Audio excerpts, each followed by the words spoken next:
gurguddaa kana bira fidii oonaan jettan nama san waliin dhadhee bakka kana isin geessee isinirraa waan tokko furmaata fiduu dandeenya. Waan kanarraa gochuu dandeenya. Please waan jiru kana gadi dhiisaati waan namni isiniin jedhu komentii namaan dubbisina sammuu namaa isinillee maraatina ofillee namallee namnillee maraachuu jira waan kana jalaa baaka jedhu haasaatti fuufuu fi ustaazota mana keessa jira yoota mana keessa jira walumaa galatti ajanda godhannee goonu kana dhaabuu qabna harka kan kee kan wallahi harka ittiin barreessite san hin gaafatamu jechachiin jette san ni gaafatamu gocha ittiin hojjetaa san irraa ni gaafatamu kanatti nyaadhu eenyutu dhiifama isaa dhadhee gaafachuu hin dandeettu kallattiidhaan namni inni beeku nam tokko lama ta'uu danda'a warra waan sangoote rabbi siimannaan ciniintee dhadhee bakka sanii waliin hubachuu deemu kanaaf waan hojjennu waan goonu san irratti gadi fageenyaan xiinxaluu nu barbaachisa think before talking wanni jedhu san kana uduun dubbanni duratti yaadi wanni jedhu akka faranjiin jetteetti mammaatu san karaa waan hojjennu waan goonu san irratti dhaqa tanaan itti dhadhee bakka san hin taane dhadhee taaba godhuu fi kompiilinkii godhuu san irraayyuu itti gaafatamuu deemta inshallah dhiifama isiniin jedha ustaazota hayyoota mana keessa jira sana isinirraa gabaabsa yoo carraa argadhetti itti deebi'a. Inturu daqiiqa lama qofa dubbadhaa dhiifama hundi keessanuu isin booda dhufee isin dura dubbachuu kiyyaa fi afwan abbaa manaatirraa hangafee bilaalirraan hundi keessanuu jechuudha. Duraan dursee assalaamu alaikum warahmatullahi wabarakaatuh isiniin jecha obboleeyyan kiyya qaqqaalii baga jiraattanii baga rabbi subhaanahu wa ta'aalaa walumaanuu yeroo tanaan nu gahee jecha qaayidaa hoggaa dubbatu namni islaamaa tokko waan dubbatu san sariihaa fi sahiha jalaa gubbaa muree dubbachuudha qaba. Bakka cinaatti bira dhaabbatee bakka dogongora dura dhaabbachuu danda'uudha qaba. Anamma akka ilaalcha Jamaal Aliyyitti akka nama Muhammad bayaan kanaa wajjin bifa amantummaatiin walitti dhiheenya qabnu nis gorsinee takkatti ummata kana jumlatti akka waliigalatti badii irra kaa'uu homachuun sirrii mitiin ja'a. Maaliif jennaan tokkoffaa ummanni waan argame dubbatee irraa ajandaa godhe malee waan hin argamin akkanumaan lafaa ka'ee hin argamne. Laal tokkoffaa wanni jiru obboleeyyan keenya namni tokko erga nama dura deeme erga nama barsiisaa amantaa tahe erga nama maqaa ustaazaa baadhatu tahe wanni inni ifirraa eeguu fi wanni inni irraa if eeguu qabu waa hedduu akka uffata adiiti jechuu uffanni adiin hammam takka eeysaan xurriin irra buute jettee yeroo yerootti ilaalta dhiiroo xurriin tuyite xuraa'ee jette jechuu. Kanaafi namni amantii tokko hoggaa tarkaanfatu namni amantiin deemu barsiisaan amantii tokko akka itti tarkaanfatu qaba. Bakka itti tarkaanfatu qaba ammallee bakka kana hunda keessa immoo ilaalcha keessa galchuu barbaachisaadha jechuudha. Amma yaani hoggaa haasawa walumaa galatti dogongora namaa qofarraa haasawa osoo hin taane bakka sirrii inni dalage sanis faarfamee bakka dogongoraa sanis osoo gartee irra jajjabeessuu hin taane dogongora sanitti wanni kun dogongora jaamee itti himamuun barbaachisaadha yookaan ammoo rasuulli sallallahu alaihi wasallam man ra'a minkum munkaran falyughayyirhu biyadihi فإن لم يستطيع فبلسانه فإن لم يستطيع فبقلبه وذلك أضعف الإيمان إرغرتي ونني قدودن دهو قلب جبو سنيجي دوبا فكينيا في وانتوني غرتي أما يدو خنا ميدير ديما جروخون أكا غرتي حقيقة نما أمنتي إسلام ما كبتي جرو خبا برنوت اللي هم برتني دكت وانا كان نما سالفتي سواني سر ديمو جرو وان فكوتا دا وان فكوتا خنا مو فالي جرو as gubbatti baasanii irraa wacuu irraa komentiin arraba osoo hin taane yoo dandeeme tasgabbeessu amma dhugaa dubbachuudhaaf amma wanni bilaarree funtana jedhee isa fiduun hin dandeeya qabuun hin dandayaa je ani amma dhibbatti yoo gara fulduratti illee itti qaqqeellaan dhibbaan dhibbatti akka ati Muhammad bayaan qabuu miti namnummaan gartee ani sheekha jee Muhammad bayaan gorsee akka gorsan hin gorfamneef nin beeka sirritti bawaan wal dabalatti qabuun jenne Jamaal ila dhiifam qabuun jenne yoo namoota dhimma waliin ilaallattu san rakkoo irraa jiraate ebaluu waliin rakkoo qaba dhimmi kun du'aa dhumatu jettanii yoo jettan taate jedhee mana san keessa dubbadhe malee isaanuu kaleessa garsiiyyuu kaleessa diseenii argan ijoolleen seensi bilaas kennaan seenaan malee waliin beenu dhugaa soodha. Barakallahu fik. Laal wanni gootanii amma badiin isaa badii guddoodha jedhana badii hangana jaamtu miti waan nama qaanfachiisu waan akka islaamummaattis akka sheekummaattis gartee mataa gan nama qabachiisuudha waan kana immoo itti himanii yoo khasirra utaate sirraahuudha yoo kan sirra hin utaate immoo ummanni miidiyaa bakka itti dhiisuu fi karaa itti dhiisu hin qabu kanaaf gabaabinatti wanni nan isiniin jechuu barbaade isa warri arrabsus warri faarsus faaruu fi arraba waan inni gallakkisu jalattillee hundaa'uu irrumaa harka marataniitu madhiisu. Koomentii isaa jala dheeyitee arraba isaa ta'u faaruu isaa ta'u yoo itti barreessu baatte inni ganaa deebi'ee lammaffaa waan biraa gadi lakkisu waan ati ja'u sanirratti yoo xiqqii itti qabachuu baatte waan biraatiin ganaa haarayaan gad hundufu jechuudha. Haqiiqatan akka nama Bilaal kiyya dhiifama wajjin akka nama gartee amantii islaamaa tanarraa hamma tokkollee ta'u waa baratee argetti jechi Muhammad Bayaa wallahi mata gannu cabse ittuma saalfanne jechuudha. Itti saalfanne kanaaf egaa wanni isin irraa haasa'uu jirtan gaa inshallah dhumura irratti waan ka'e rabbi haa godhu. Akkami ilaa Jamaalee kiyya akkamitti sirraa'uu qaba wanni kun barka jalaa jirru yoo taasofdiyaati itti surree haada akkuma itti sururaa deemaniin qaama san nyaataa deema. Akkuma namni arrabsaa akkuma namni waan biraa jalaa deemu namni maraataa deema. Ilma namaa ta'e kan dogongorre hin jiru. Dogongora yoo ta'e dogongora isaas itti himutu wayyamoo waan jiruun ammallee kan jira arrabsaa kabraa akka baasaa deemu gochuu irratti fokas godhuu qabnaadha kan jedhu jiru. Kanarraa warri waa arrabsinullee uf qusachuu qabna dogongora hin dogongore jechuutti hin jiru. Dogongora isaa haalatti himanii sirreessuudha kan jedhu irraa haasa'u jirra. Kanuma jechuu fedheeti galma dubbadhu. Haasaa keessatti yoo haasa'u waa dhufe waa sirreessuun gaariidha. Ifama bilis obboleewwan kan koo warri shamarranii warri dhiiraa waa tokko qofaan jechuu barbaada. Gaafa waa tokko jennu Muhammad Jamaalirraa bayaanirraa osoo jechuu hin taane ani galma dhugaa ta'ee Bilaalin ta'ee jeneraalii walirraa dubbannaa isuma dhugaati irratti Muhammad Bayaansirraa akkamitti amantaa keenya kabachiifna la malee Muhammad Bayaansirraa yoo ittan ilaa yoo malqee amansirraa isan beekan fakkeenya adeemsa nama naachuraal ilmi namaa tokko uumama waan isaa kennamutu jira waan isaan kennamin jira.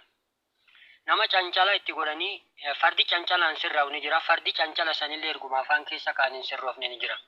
Kana jechuunis tokkoffaa wantooti inni kana itti wanti nu laalchifne jaalala kan jedhamu diizis yaani wanta cimaadha jaalalti namaaf jireenya maddi jaalalaa maal yoo kan jennu taate naachuraal uumama galmi jaalalaa onneedha. Inni jaalalaaf utubaadha. Mucattiin onnee cabsitee jirti dhibbaan dhibbatti cabsitee jirti. Onneen gaafa cabtu takka sheeka qeesii beekaa wallaaladhaan jettu onneen gaafa baate miira gammachuu kan jedhamu nama jaalate qofa yoo argateedha waa'ee jaalalaati irraa olaallee mucattillee hin arganne nama lama badoon ta'e. Lama badoon jechuun tokkoffaa inni uumama keessatti wanti inni dogongore tokko shamarran Oromoo kutaa 11 keessa isii malee jedhee isiin nama tokko jiraachuu dandeetti boqachuu dandeetti. Gaafa isiin boqatte inni jiraan isii duuka boqachuu danda'a kan jedhu deebii isaatiif immoo jaalala irra laaluu hin dandeenyu. Akkasumas immoo isuma sababa yoo maraate eenyu maraachuu inni dhugaa obboleewwan keenya amantaa islaamaa annama osoo amantaan kan koo fakkeenyaaf tuqamuu caalaa wallaahi rabbittiin kakadha nama aliifa qoma tokko qabu na caalaan. Ana galma dhugaa barnoota baradhe keessatti fakkeenya waggaa 19-18 barachuu danda'a. Nama aliifa takka qofaa qabutu na caala waan rabbii waan ta'eef. Nama saniif ni wareegama garuu nama kana akka wareegamu kan godhe eenyuun yoo kan jettan taate fakkeenya waan badaa jiru ilaala. Ansheekaa roobee namoonni irraa jaalladhuudha. Olumaayidha. Gaafa asaabota keessatti namni tokko dubartiin ulfaa har'uma fuudhee daa'ima deettee sattaruudhaaf masjiida dura fidee daa'ima sanisiin sattarre haaya. Gaafa qullaa baadoon baadoo gaafa jedhe intalti sun akka addunyaa irra jiraattu taasise moo hin taasifne. Okay. Namni gaaf sana hawaasa kana akkatti kirkirsiise Muhammad Bayaan irratti mootuu gaafa akkasitti arrabsu olumaayii ta'e wallaahi rabbittiin kakadhaan ni boo'e. Ansheekaa roobeen hin jaalla Muhammad Bayaan fakkeenyaaf jibbuu danda'a. Muhammad Bayaanis ilma muslimaati. Anis ilma muslimaati. Muhammad Bayaan ilaalcha isaa jibba namummaa ni jaalladha. Sheekaa roobee ilaalcha isaa fi namummaa isaa jibboo osoo hin taane gaafa inni Muhammad Bayaan irratti waraabu kan isaa akka kaleessa san akkami kan jedhu anatti gaafii uume. Gaafii wantoota anarratti uume kana irratti mootuu isinitti uumuu danda'a. Waan kana ta'eef mootuu hundummaan kennayyuu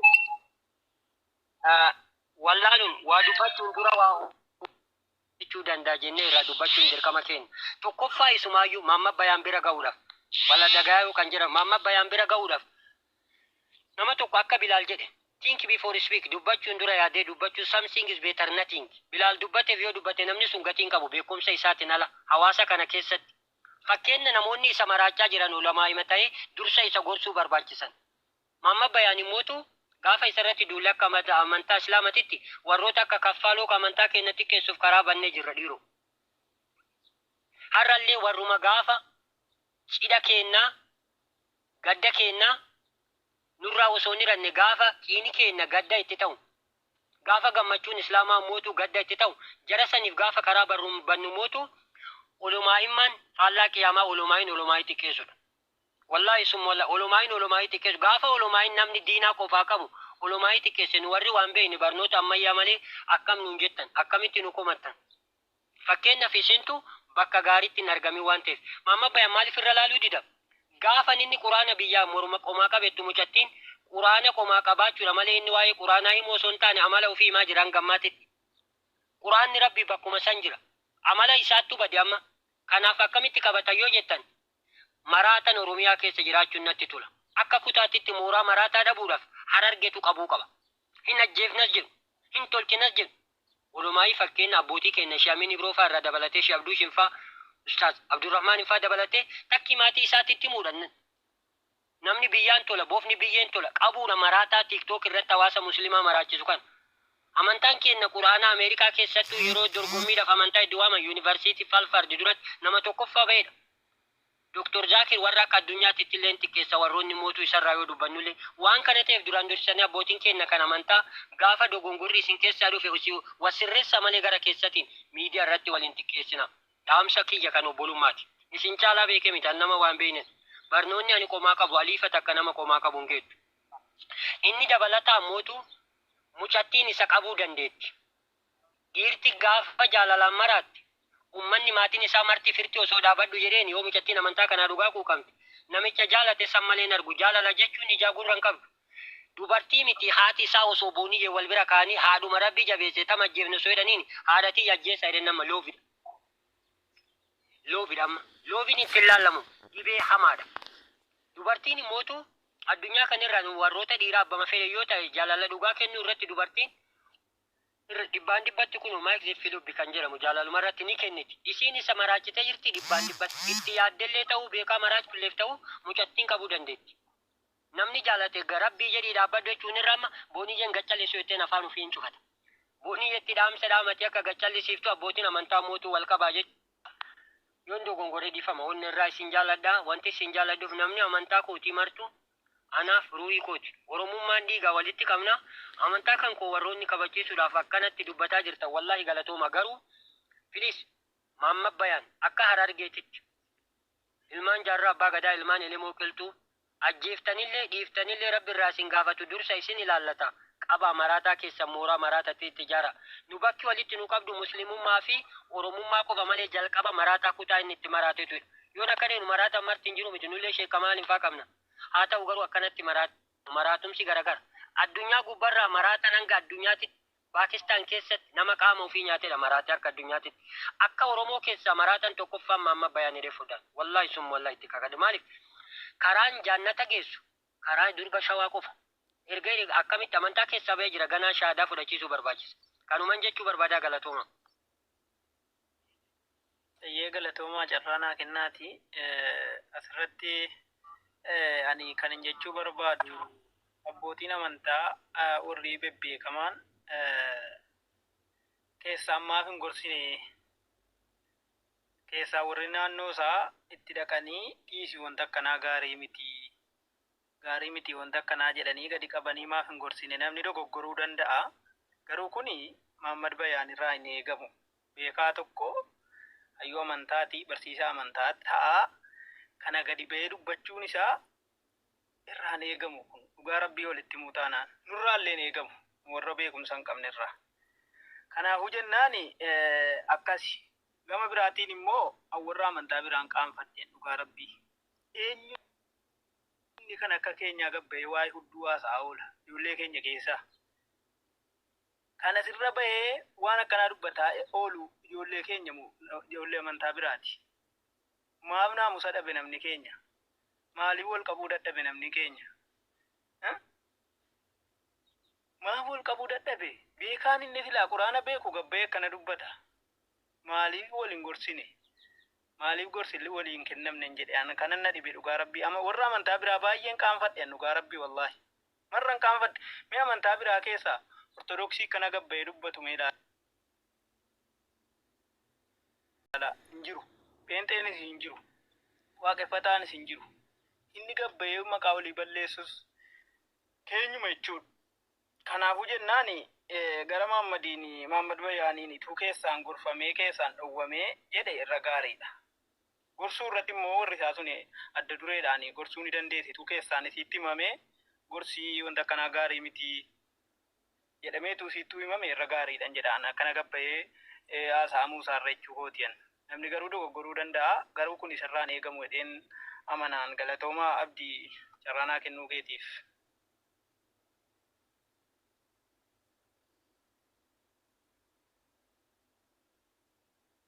galatooma obboleeyyo namuu yaada kannattanii yaada bareedaadha kannattanii. Alhamdulillah rabbil alamin obboleeyyan warri social media kun hedduu galatooma. Bilal obboleessa kiyya kabajamaa jaalatamaa nabiitiyyeetiin hedduu yaada. Tarii amma asirratti walaaltes boodanii beektayeetiin yaada. Ustaadni keenya kabajamaan nuti darasaa isaa turre. Wallahi dhugaa dubbachuudhaaf heera abbaan firaa hir'ise namni namatti guutu hin jiru. Gurbaan kun amantaa islaamaa illee ni gaafachiise. Takkatan alhamdulillah jennu islaamni addunyaa irra jiru hanga afaan oromoo irra guddaa hin beekneef alhamdulillah jechuu dandeenye. Sababni waan kanaatis namnummaan barsiisaa ta'ee diin islaamaa barsiisu tokko irra intaluma dhalaatiif dhugaa jaartii isaanii jaalata haa jaalatu waan isaati. Ergamaa rabbiitu alayhi salaatu wassalaami gaafa gaafatan eenyu jaalata ashaan jaaladha jee taraa sadiyyee dhugaa jaalattii jaartaa jaartii feetaanii manaani. Ustaas akkana asirra bee diin keenyallee salphisee nullee salphisuun fitti ulfaanna. Gaafii obboleessa kiyya reefu Jamaal fixee jira irra deemuun barbaadu. Bilal keenya ilmi namaa ni dogongora dhugaa namni yoo dogongore namaa qaba. Kun inni namni qabuu hin danda'u. Ulamaayeen gurguddoon qabuu hin dandeessu mucaa kana. Tarii yoo intalti qabdee waan beekne. Sababni isaas maali ustaaza keenya Jamaal Haajii dhiyoo tana warra dhufanii online irratti jechallee ijeeni bira qoteechuu.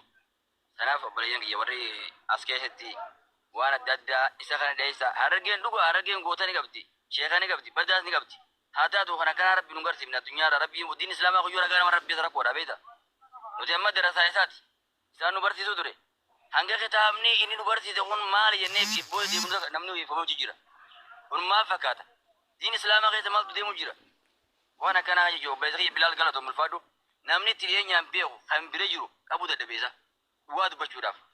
Inni tarii amantumaa hojii jiraachuu barbaadaa ta'etu qabna ilmi namaa akkasii ulfaadha galatoomaa obboleeyyan kiyya hundi keessanuu bakka jirtanii nasiyyaa walii dhaabuun gaariidha. Obboleeyyan kiyya kadhalaa arrabamtanis arrabama baattanis isinuu kabajaa qabdan dubartiin goota dhalti jeena dhalti waa hundaafuu bira taraa tasaan fudhatinaa dhugaadha obboleessa keenya reefu qalamni kun namarra maleekaa namarra ni qabdi arraba isaa waan garaa nu gubee jira.